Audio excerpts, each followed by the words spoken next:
World কাপের আগে আমাদের একটা মাত্রই এই হোমে আমরা খেলছি T20 জিম্বাবুয়ের সঙ্গে।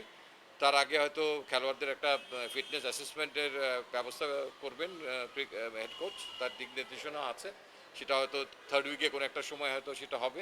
তারপরে হয়তো আমরা আমাদের জিম্বাবুয়ের সঙ্গে দল আমরা দিয়ে দিব যখনই আমাদের সুপার লিগ শেষ হবে, কিংবা তার আগেই যদি আমাদের কোচরা এখানে অ্যাভেলেবেল থাকে। এটা আমি ঠিক জানি না কবে তারা ফিরবেন। তো বাট আমি যতটুকু জানি যে 20-22 তারিখের মধ্যে সবার আসা শুরু হয়ে যাবে এপ্রিলের কোচদের এখানে ফেরত আসা। তো তারপরে ন্যাচারালি যারা খেলছেন তাদেরকে একটা তো কয়েকদিনের একটা তো রেস্ট তাদেরকে দিতেই হবে। দেওয়ার পরে নিশ্চয়ই জিম্বাবুয়ের সঙ্গে আমাদের প্রস্তুতি, এবং তার পরবর্তীতে তো ডেফিনেটলি ওয়ার্ল্ড কাপ T20।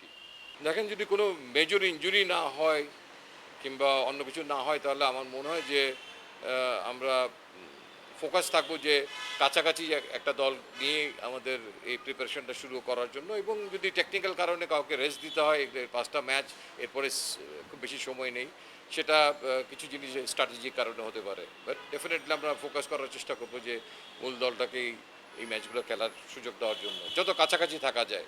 একটা দুটো হেরান দেওয়ার হতেই পারে। দেখেন, অ্যাকচুয়ালি প্রেসিডেন্ট সাহেব তার ব্যক্তিগত মতামত নিশ্চয়ই দিয়েছেন, তার সঙ্গে আমার কথনও হয়েছে। তো একটা লাস্ট কল হচ্ছে আমাদের দলটা দেওয়ার ব্যাপারে। তারপরে ডেফিনেটলি সেখানে একটা আলোচনা হয় কোচ ক্যাপ্টেনের সঙ্গে। দু তিনটা কারণ আমার মনে কাজ করেছে এখানে। একটা হচ্ছে যে আমাদের হাতে যদি পর্যাপ্ত অভিজ্ঞ খেলোয়াড় থাকতো, সেটা আপনার ফার্স্ট থিং হচ্ছে সেখানে আপনি কোনো বিকল্প তার জায়গায় নিতে পারেন কিনা, সেটা একটা। সেকেন্ড হচ্ছে যে খেলোয়াড়টির এত ভালো রেকর্ড, আপনি বলেন স্ট্যাটের দিকে ডেফিনেটলি আমাদেরকেও দেখতে হয়। এটা অস্বীকার করার কোনো উপায় নেই যে খেলোয়াড়ের কাছ থেকে যদি সেলফ রিয়েলাইজেশনটা আসে, অনুশোচনাটা আসে, এবং তার উপর আমরা যদি আস্থা রাখতে পারি। লাস্ট কল ইজ আমাদের কিছুটা ডেফিনেটলি আস্থা ছিল যে এই টেস্টে তার এক্সপিরিয়েন্সটাকে কাজে লাগিয়ে চিটগংয়ে দের ইজ এভরি পসিবিলিটি তার ফেরত আসার। এবং আমরা চাচ্ছিলাম যে কিছু অভিজ্ঞতা থাকুক। সাকিব যেখানে জয়েন করছে তার সঙ্গে মুশফিক যেহেতু নাই, তো ইনএক্সপিরিয়েন্স দিয়ে যে একদম কাজ হচ্ছে না, সেটা অভিজ্ঞতার যে দরকার আছে সেটা দেখতে পাচ্ছেন। আবার অভিজ্ঞতার আলোকে না ক্রিকেট খেলতে পারে, তাহলেও দল খুব একটা বেশি দূরে এগোতে পারে না। তবে আমাদের 3 সিনিয়র প্লেয়ারের ইনিংসটা অনেক বড় হতে পারতো। মানে এটা একটা আমাদের আক্ষেপ যে মমিনুল একটা ভালো অবস্থানে পৌঁছে গিয়েছিলেন সেকেন্ড ইনিংসে। সাকিবও একটা নিজেকে সুসংহত করতে পেরেছিলেন তার ইনিংসে, এবং লিটন দাসও যে জায়গায় চলে গিয়েছিলেন সেখান থেকে ইনিংসটা বড় করা কিংবা 3 অঙ্কের পৌঁছে যাওয়াটা মোটেই অসম্ভব কিছু ছিল না। স্পেশালি আপনার উইকেট দেখেছেন যে ফিফথ ডেতে এইটা তখনও ভালো বিহেভ করছিল, অ্যাপার্ট ফ্রম ফিউ ডেলিভারিজ যেগুলো নাকি কামিন্দু মেন্ডিসের স্পিড করেছে বেশি।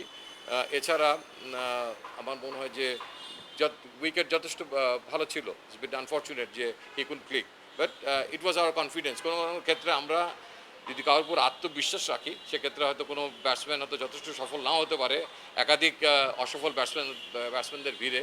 জাস্ট আমাদের কনফিডেন্স কিংবা আমাদের চোখে যেভাবে আমরা তাকে পরখ করেছি কিংবা তাকে যে জায়গায় আমরা দেখতে চাচ্ছি ভবিষ্যতে, সেই আলোকে অনেক সময় নির্বাচন হতে পারে। Team management, cricket operations, tournament committee and overall as a guardian BCB, আমার মনে হয় যে it's a bit eye opening test match হয়ে গেল এই সিরিজটায়। আমার মনে হয় নতুন করে ভাবনার ব্যাপার আছে যে কিভাবে আমরা তাল মিলাবো বর্তমান যে আমাদের ব্যস্ততা আন্তর্জাতিক ক্রিকেট সূচিতে, আগামীতে কী ধরনের ব্যস্ততা কিংবা চ্যালেঞ্জের আমাদের মুখোমুখি হতে হবে, তার পাশাপাশি দলীয় পারফরমেন্স এবং প্লেয়ারদেরকে তৈরি করার জন্য আমাদের ক্যালেন্ডারটাকে কীভাবে গুছাতে হবে, এই ব্যাপারটা নিয়ে আমার মনে হয় আরও অনেক বেশি সময় দিতে হবে ক্রিকেট বোর্ডকে।